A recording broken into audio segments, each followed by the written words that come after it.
తాత్కాలికమైన శ్రమలు మనం అనుభవించినను దాని గురించి మనం చింతించాల్సిన పని లేదు. మన దృష్టి దేవుడి నీతి, దేవుడి రాజ్యం మీద ఉండాలి. అందుకోసమే ప్రభువు మనం పిలిచాడు. రక్షణ అంటే ఏంటి? పాపం నుండి క్షమించబడడం, పాపం నుండి విడుదల పొందడం. The replacement has to happen. పాపం బయటికి పోతే పాపం స్థానంలో నీతి రావాలి, దేవుడి నీతి రావాలి. అది జరగలేదనుకోండి, అక్కడ సమస్య వస్తుంది. చాలా మంది పాపాలు ఒప్పుకుంటున్నారు, కానీ they are not replacing with the righteousness of God. Telugu ఎలా అంటాం?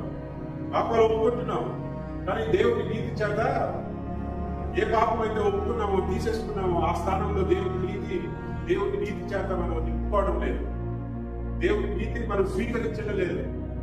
అందుకని ఏం చేస్తున్నాం? పడిన పాపంలోనే మరలా ఇక్కడ కుక్కలాగా ఏం చేస్తుంది? కప్పుతూనే తింటది. ఆదివారం వస్తే గుర్తు